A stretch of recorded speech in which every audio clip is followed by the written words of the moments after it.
I'm Margaret Lewis, 67 years old, and 3 days into what I thought was going to be a peaceful road trip with my son Daniel and his wife Claire. We had planned to see the coast stay in little towns and linger over roadside diners the way we used to when Daniel was a boy. I was sitting on a wooden bench outside a small-town bakery that morning holding a bag of muffins and a cooling cup of coffee, expecting them back any minute. They had said they just needed to stretch their legs and get gas. By noon, the coffee was cold, the muffins were losing their shape, and I was still alone. By the end of that day, I would understand just how far alone could go. Before I go any further, let me know where you're listening from in the comments, and hit that like and subscribe button if you've ever had to find your own way home when someone you trusted walked away. I was born and raised in a small Midwestern town where people waved when they passed on the street and left their doors unlocked in summer. My parents taught me to keep my word and to take care of the people you love, even when it wasn't easy. Those values shaped how I raised Daniel after his father died when he was 12. Money was always steady, but modest. I worked at the community college library for 35 years, saving where I could and making sure Daniel had what he needed to follow his dreams. He went to college out of state, built a career in real estate, and eventually married Claire, whose family lived in a much faster, more polished world than ours. At first, I tried to keep up nicer clothes for holidays, small gifts for her parents, extra effort to fit into gatherings where I didn't know most of the faces. Over time, I learned to keep my voice low and my stories shorter, as if the life I had lived didn't quite measure up to theirs. Still, when Daniel suggested we take a long weekend together before the rainy season set in, I said yes without hesitation.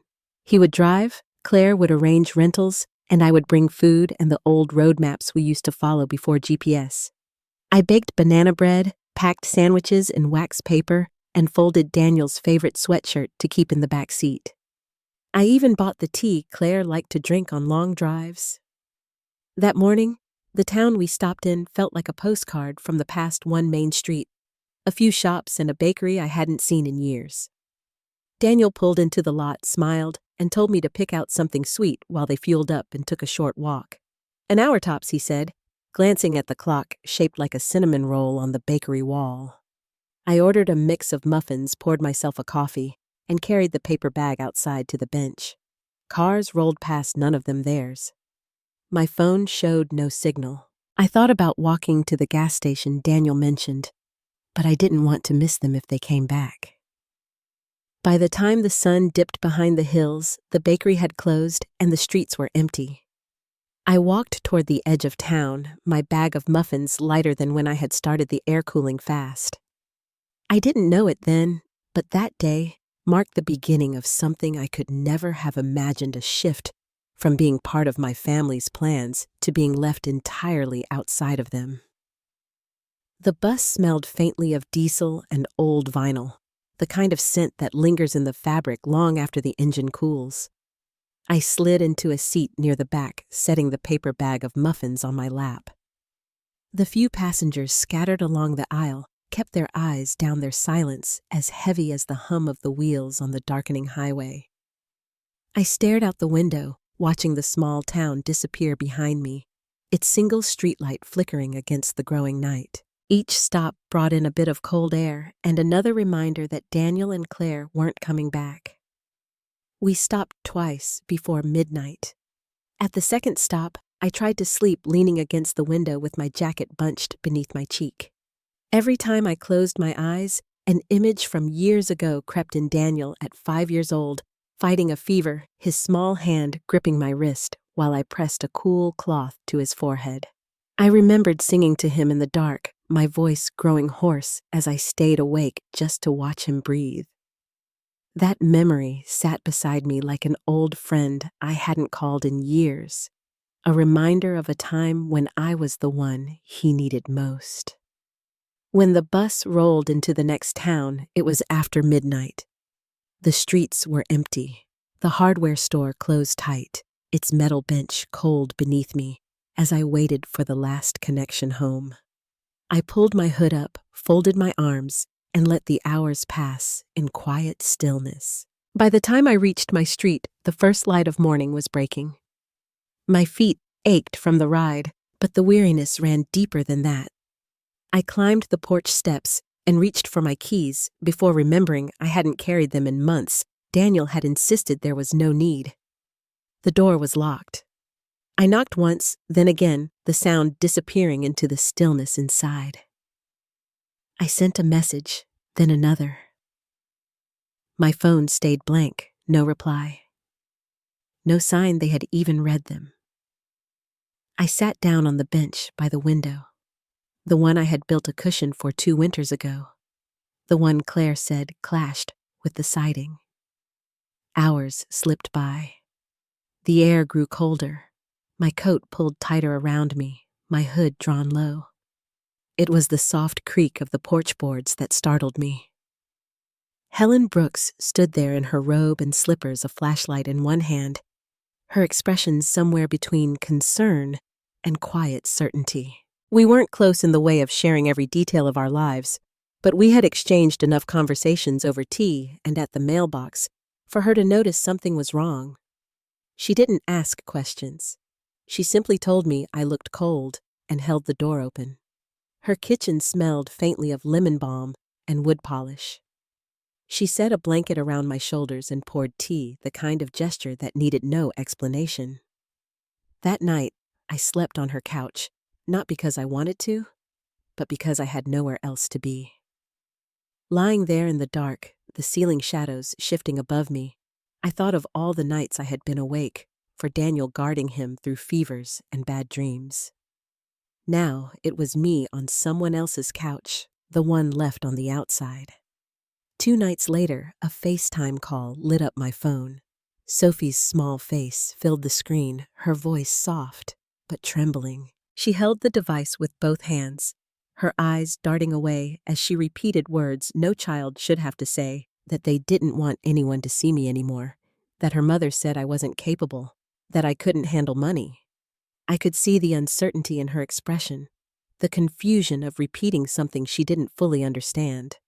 I held the phone steady, nodding, as though I had heard it all before, though my chest felt tight enough to keep me from speaking. When the call ended, the silence in Helen's living room seemed to press in from every side. The next morning, I stepped onto her porch and found an envelope waiting for me. It was thick, stamped with the county seal, and inside were documents declaring me mentally incapacitated. Daniel's name was listed as the petitioner, Claire's signature beneath it. They weren't just shutting me out, they were moving to take control of everything I owned. I sat on the worn floor, the papers spread across my lap. The language was clinical, precise, and cold, outlining assessments and legal steps that would strip me of every right I had to decide for myself. The words blurred at the edges, but I kept reading my fingers, tracing the signatures as if touching them would help me understand. Helen appeared in the doorway, holding a plate of warm bread. She didn't say anything about the papers, just set the plate beside me and took a seat on the floor. Her presence was steady, the kind that didn't need to fill the air with explanations. That night, I couldn't sleep. I lay on Helen's couch, my mind turning over what I had read. The fight ahead wasn't only about property or money. It was about holding on to the right to be seen as capable, to have a voice that couldn't be signed away. Somewhere beneath the exhaustion, a faint spark of resolve began to grow. By morning, I knew I couldn't sit still and wait for the next blow. There was one place I needed to look, one piece of my past that might still hold weight against what they were trying to do. In the back corner of my garage, behind boxes that hadn't been moved in years, was a filing cabinet covered in dust. I pulled it open, the drawers stiff with age, and began searching through yellowed folders. When I found the manila envelope, my name written across the front in Bill's steady handwriting, my hands shook. Inside was his original will, signed 13 years ago. The terms were clear. I would retain full control of the house and savings until my passing, and no transfer could happen without my written consent. There was even a clause protecting me from any attempt at manipulation by an heir. I sat with it in my lap for a long time, remembering the day we had signed it. Bill had been recovering from a second heart scare, determined to make sure everything was in order. At the time, I hadn't wanted to talk about such things.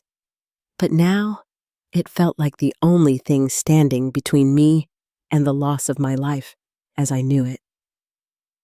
I placed the will carefully back in its envelope. The fight was coming, and I would need help to see it through. The next step would be finding someone who could guard it as fiercely as I intended to guard myself. Leonard Hill's office looked much the same as it had years ago, the wooden shelves lined with thick binders and the faint scent of paper lingering in the air. He was older now, his hair almost entirely silver, but his eyes were alert. I placed the manila envelope on his desk, the will inside, and explained what had happened. He listened quietly, opening the document and reading each page with deliberate care. When he looked up, he told me something I hadn't expected. Daniel had contacted his office months earlier, claiming I'd lost the original will and asking for a copy. Leonard said he refused to release the original without my consent, but Daniel had managed to get a scanned draft from an old shared folder Bill had set up for emergencies. That version, Leonard explained, wasn't certified, but Daniel had still tried to use it to file for changes. The court hadn't finalized anything yet. It was all waiting on a competency hearing. Hearing it laid out so plainly left me with a mix of relief and unease. The will in my hands was the only fully valid version, and I needed to protect it. We talked through my options. Leonard suggested creating a legal barrier that couldn't be undone by family without my consent. I agreed before he had even finished speaking. He gave me the name of someone he trusted to help a retired accountant who had handled complex trusts in the past. The name was familiar: Carol Simmons, who had once been our neighbor and had brought over peach cobbler after Bill's funeral. I left Leonard's office and called Carol from the sidewalk. She remembered me immediately and invited me over the next afternoon. Her house sat in a quiet neighborhood on the other side of town, the kind where wind chimes swayed softly in the breeze. She welcomed me in without hesitation, leading me to a dining table covered with neat stacks of papers and a pot of tea already steeping. I explained everything: Daniel's petition, Claire's signature, the attempt to alter Bill's will. Carol's expression stayed steady, but I could see the understanding in her eyes. She brought out a thin binder, flipping to a section marked with yellow tabs. Inside was a plan for what she called a personal protection trust. It wasn't flashy or complicated, but it was airtight. We listed my house first, then my savings, then the pension I still received from my years at the college. Each entry made my hands feel steadier. The trust would be held under the name Pierce Living Foundation, with Carol as the trustee and me as the sole beneficiary. Daniel's name wouldn't appear anywhere. By the end of the meeting, the paperwork was ready to file. Carol promised to walk it to the appropriate offices herself the next morning. I left her house with a small folder of copies, tucked it into my bag, and headed back to Helen's. That night, I placed the original will and the trust documents into a new fireproof box I kept beside my bed. I didn't tell anyone. Over the next week, I kept my routine as if nothing had changed. I swept the hallway, watered the plants on the porch, and greeted Claire in passing when she came by, though her eyes stayed fixed on her phone. Daniel was in and out often on calls in the garage, his voice low enough that I couldn't make out the words. I didn't ask. Silence. I had decided could work both ways. One Thursday morning, I found an envelope on the hallway table, cream-colored with a gold border. Inside was a formal invitation from Daniel and Claire announcing a private dinner at the house to thank me for my grace and cooperation during what they called a transition. It read like something written for an audience, not for me. At the bottom, a note asked for discretion and mentioned a dress code. I set it in the drawer of my nightstand, next to the trust papers and a copy of the amendment clause, in Bill's will, the one Daniel likely didn't know I still had. In the days leading up to the dinner, I stayed quiet. Helen noticed I was more thoughtful than usual, but she didn't press. I ironed an older navy dress I hadn't worn in years, simple but neat, and set out the small pearl earrings Bill had given me for our 25th anniversary. The evening arrived cool and clear. The dining room was dressed in rented glassware and fresh table linens. Daniel greeted me at the door with a smile that didn't quite reach his eyes while Claire was busy directing the caterer. Guests I hadn't seen in years filled the table. Neighbors, family friends, a few of Daniel's colleagues. The meal moved quickly, punctuated by short toasts. Daniel spoke first, using words like legacy and resilience, thanking everyone for their support. Claire followed with remarks about how I had accepted changes with grace, calling it a gift to the next generation. I lifted my glass when expected, then set it down. In my bag beneath a folded napkin was the amendment clause from Bill's will. I knew I would read it before the night was over. It wasn't for drama, it was to place the truth on record in a room where it couldn't be denied. The dining room glowed with the warm light of the chandelier, casting soft gold across the tablecloth and polished glasses. I sat midway down the long table, positioned neatly between two couples I hadn't spoken to in years. Conversations drifted around me. Neighbors catching up, colleagues of Daniel's exchanging polite stories, while the string quartet in the corner played a low, steady rhythm. Daniel moved easily among the guests, offering brief smiles, while Claire hovered near the kitchen door, her voice low as she directed the servers. When the main course was cleared, Daniel took his place at the head of the table. The room quieted as he began speaking, his tone practiced and calm. He thanked everyone for coming, spoke of family legacy and shared resilience, and expressed gratitude for the way this year had been handled. Claire followed her words smooth, noting how I had shown grace in accepting changes. I lifted my glass when they did, then set it down without drinking. The pause between their words and the next course was brief but enough. I reached into my purse, fingers brushing the folded page beneath a napkin. Slowly, I drew it out and unfolded it on the table. A few heads turned toward me, the murmur of side conversations fading. Daniel's smile thinned, though he stayed silent.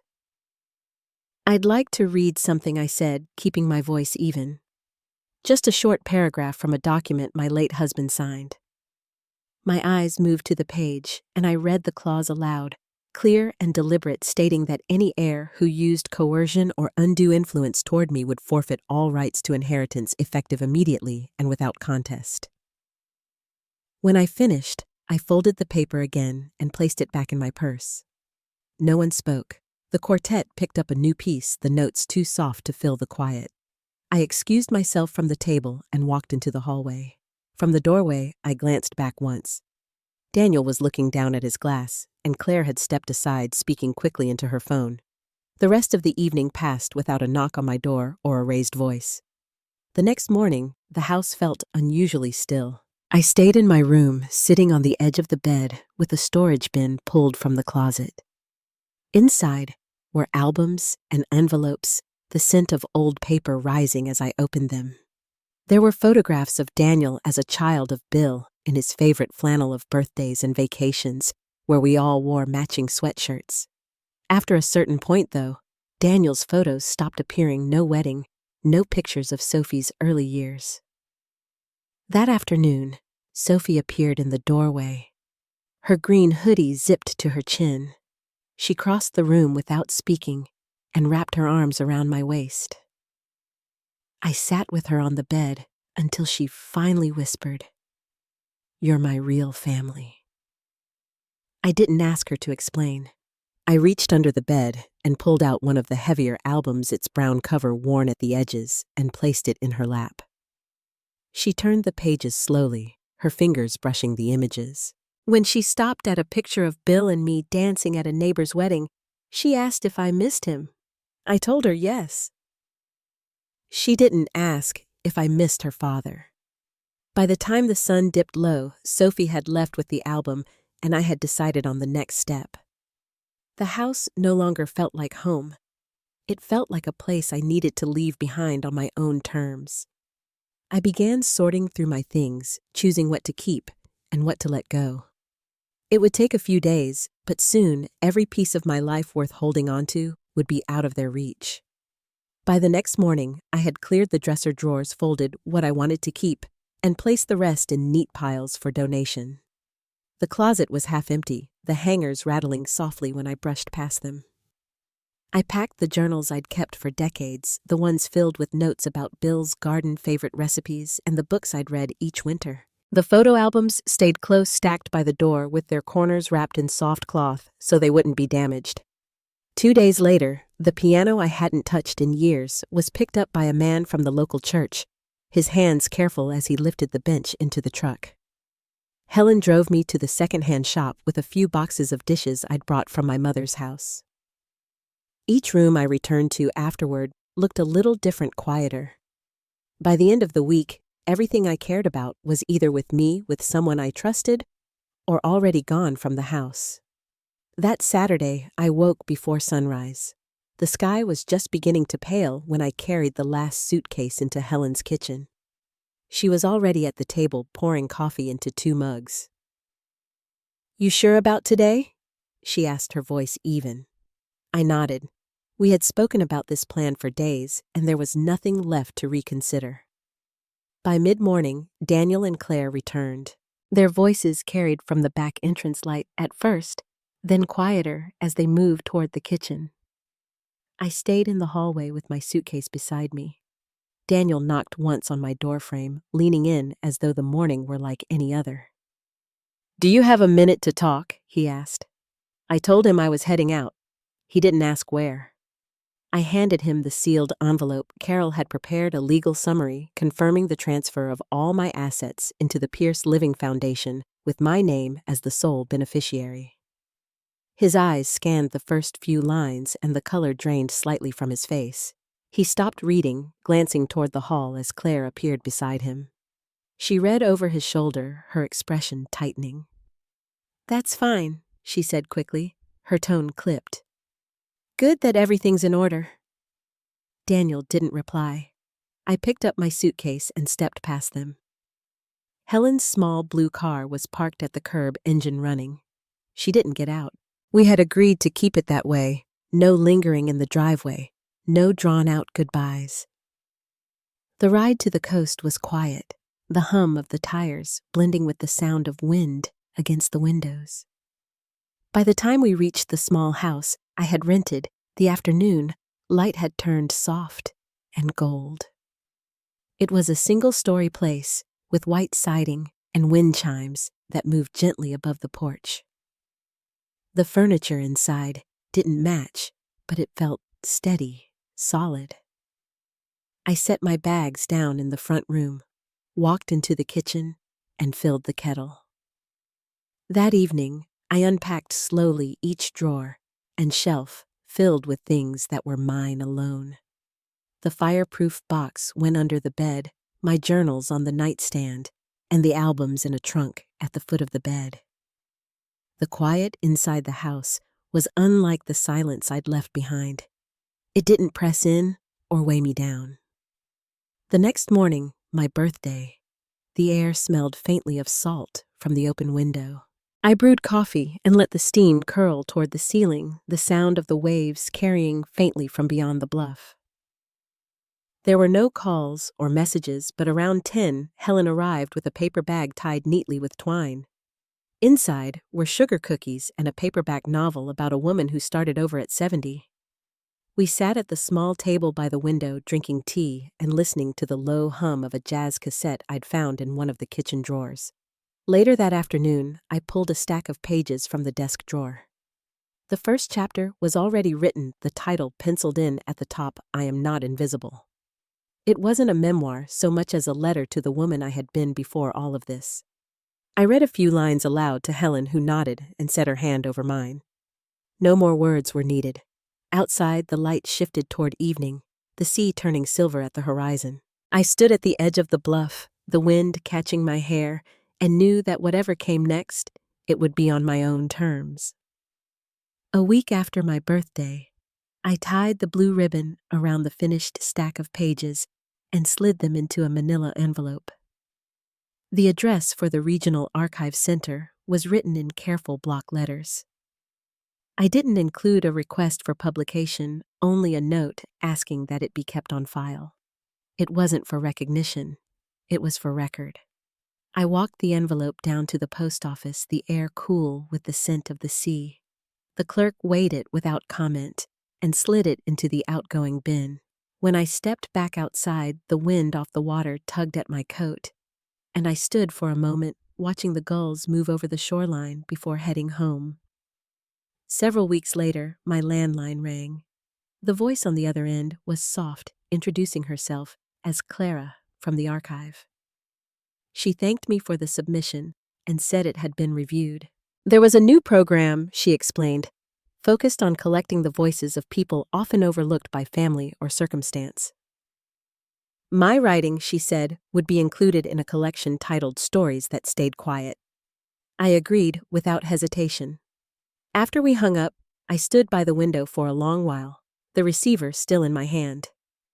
Helen came by later that day with a bundle of wildflowers she'd picked along the coastal path.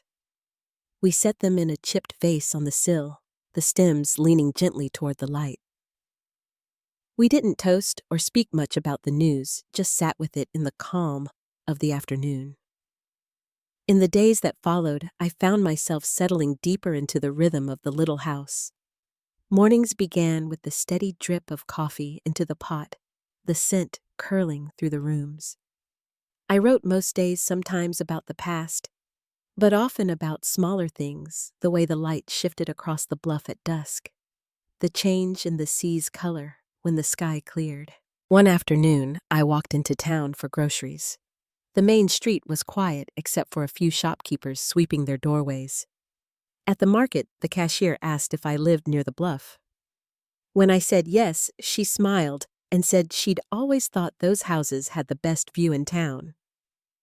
On the way back, I stopped at the bakery, now familiar with my order for a single scone and tea to take home. By the time I reached the cottage, the sun was beginning to lower. I set the bag on the counter, poured the tea into my favorite cup, and carried it to the porch. The wind chimes moved softly overhead. For the first time in a long time, the quiet felt full rather than hollow. That evening, Helen and I walked the bluff trail. The path curved close to the edge, in places the sea stretching out endlessly beside us. We spoke little, our steps falling into an easy rhythm. Near the halfway point, we stopped to watch the light fade, the horizon turning a deep silver blue. I knew life would stay simple here, fewer people, fewer expectations, but more of what mattered. The next chapter wasn't going to be loud or crowded. It was going to be built in quiet, one day at a time, with no one else holding the pen. The morning after my words were accepted into the Stories That Stayed Quiet collection, I woke early to the sound of rain against the windows. The cottage felt warmer than usual, the steady rhythm of water on the roof making the rooms seem smaller, more contained. I pulled on a sweater and sat at the kitchen table with my coffee, letting the steam curl around my hands. Helen stopped by mid-morning, her umbrella dripping on the porch as she stepped inside. She set a paper bag on the counter, still warm bread, wrapped in parchment, and poured herself tea. We didn't speak of the past months. Instead, we shared a quiet breakfast, the sound of the rain filling the pauses. When she left the bags of bread still half full on the counter, I realized how little noise my days needed to feel full. That afternoon, I pulled the trunk from the foot of my bed and opened it. The albums I had kept close since leaving Daniel's house were stacked inside their covers worn smooth. I lifted out the one Sophie had left with me on her last visit. The corners were slightly bent now, as if she'd carried it more than once. I turned the pages slowly, my eyes catching on a photograph of Bill and me in the garden laughing at something out of frame. By late afternoon, the rain had eased, The clouds lifted just enough for the horizon to show a pale strip of light. I walked to the bluff, the path damp beneath my shoes, and stood at the edge. The sea below was restless, moving in uneven waves toward the rocks. I stayed until the air turned colder, then headed back to the cottage. That evening, I sat at the desk and began a new page. It wasn't part of the original manuscript, just a reflection of where I was now. My handwriting slowed as I wrote about the quiet I'd chosen, the kind that belonged only to me. When I set the pen down, the light had gone from the sky, and the wind chimes on the porch were still. The next morning, a small envelope arrived in the mail. Inside was a handwritten note from Clara at the archive. She thanked me again for my contribution and included a printed program for the collection's opening exhibit. My piece was listed near the center, my name in modest type beneath the title. There was no photograph, no biography, just the words I'd sent. It felt right. I placed the program in the top drawer of the desk and folded the note into the pages of the manuscript. Helen came by later, and we walked into town for groceries, the air fresh from the previous day's rain. We passed the bakery, and the woman behind the counter waved. "You're the one with the bluff cottage, aren't you?" she called out with a smile. I nodded, and she told me the view from there must be worth waking up to every day. That evening, I stood on the porch with a cup of tea, the last light fading over the water. I thought of how far I'd come from that bench outside the bakery in the town Daniel had left me in, and how far I still wanted to go in building this quiet life.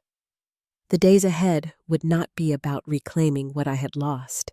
They would be about protecting what I had built. And in the stillness of the porch, I knew I was ready for that. The days that followed were quieter than any I'd known in a long time. The small house by the sea wasn't just a shelter. It became a place where I could breathe without fear or hesitation. I woke each morning to the sound of gulls and the steady rhythm of the waves brushing the shore. There were no urgent demands, no whispered doubts about my mind or my worth, only the slow unfolding of a life rebuilt on my own terms. Sophie visited often, her presence a reminder of the love that still held strong beneath the fractures. She would curl up beside me with one of the photo albums, or sit quietly as I wrote, her fingers tracing the edges of pictures that told a story I was determined to preserve for her. The memory of her whispered words, "You're my real family," became a quiet thread of comfort that I carried through every day. Helen remained my steadfast companion. We shared cups of tea, long walks along the bluff, and evenings filled with gentle conversation. She never pressed me for explanations or offered empty assurances. Instead, her friendship was a steady light, a reminder that kindness could be found even when the world felt most uncertain. In the stillness of my new home, I learned that justice isn't always loud or dramatic. Sometimes it is the quiet reclaiming of one's own dignity, the decision to protect what is truly yours, and to walk away from what no longer serves you.